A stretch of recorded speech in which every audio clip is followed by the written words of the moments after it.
എന്താ ഷൗക്കത്തെ നിന്നെ കണ്ടിട്ട് കൊറേ ദിവസമായല്ലോ. ആ രണ്ടാളും ഉണ്ടല്ലോ. റീൽസ് ചെയ്യാൻ വേണ്ടിട്ടാ നിന്നെ വിളിക്കാൻ സ്റ്റാൻഡിക്ക് വന്നിട്ടായിരുന്നു. എന്താ കുറച്ചു നേരം സ്റ്റാൻഡിനെ കണ്ടില്ല? ഒന്നുമില്ല ഷാജിദേ, ഒരു ചതി പെട്രാ. എന്താണ്, എന്ത് പറ്റി, എന്ത് ചതിയാണ്? ഒന്നുമില്ല മനാഫേ, നമ്മളൊരു കുടുംബക്കാരൻ നമ്മുടെ ഇന്ന് കച്ചവടം തുടങ്ങാനാണ് വേണ്ടി 1 ലക്ഷം റുപ്യ വാങ്ങിച്ചു. മാസം എന്തെങ്കിലും തരാന്ന് പറഞ്ഞു, ലാഭത്തിന് എന്തെങ്കിലും തരാന്ന് പറഞ്ഞു. ലാഭവും ഇല്ല, എന്നാ പിന്നെ അതിന്റെ 1 ലക്ഷം റുപ്യ ഇല്ല. ചോദിക്കുമ്പോ മുട്ടുന്നായൊക്കെ പറയാൻ തുടങ്ങിയവൻ. നീ ഒപ്പം വാങ്ങിച്ച് നീ ഒപ്പം തന്ന് തെളിവുണ്ടോ എന്നൊക്കെയാണ് ചോദിക്കുന്നത്. എന്താ ചെയ്യാലേ? ഷൗക്കത്തെ നീ അല്ലാണ്ട് ഇങ്ങനെ ചെയ്യോ? ഇങ്ങനെ പൈസന്റെ ഇടപാട് നടത്തുമ്പോൾ ഒരു എഗ്രിമെന്റ് വെക്കണ്ടേ? അതൊരു കൂട്ടുകാരനായാലും ബന്ധുക്കാരായാലും ആരായാലും അതല്ലേ ചെയ്യണ്ട്. നീ ചെയ്ത് ഏറ്റവും വലിയ തെറ്റാണ്. അതാ നീ ഈ ചതിയിൽ പെട്ടത്. എന്താ ചെയ്യാളിയാ, പെട്ടുപോയി. ഷൗക്കത്തെ ഇതേ അനുഭവം എനിക്ക് മുന്നേ എനിക്കുണ്ടായിട്ടുണ്ട്. നീ 1 ലക്ഷം അല്ലേ കൊടുത്ത്, എന്റെ 2 ലക്ഷം റുപ്യാണ് ഇതുപോലെ ഒരു ബിസിനസ് നടത്താൻ വേണ്ടി നമ്മൾ അറിയുന്ന ഒരാൾക്ക് കൊടുത്തത്. ഇതിപ്പോ ആ ബിസിനസ്സും പൊട്ടി.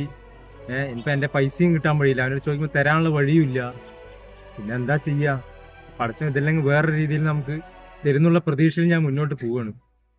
നിങ്ങൾ രണ്ടാളും കൂടി രാപ്പകൽ ഓടി ഉണ്ടാക്കിയ പൈസയല്ലേ ഇങ്ങനെ ഒരു ബിസിനസ് ചേർന്ന് പൈസ പോയത്?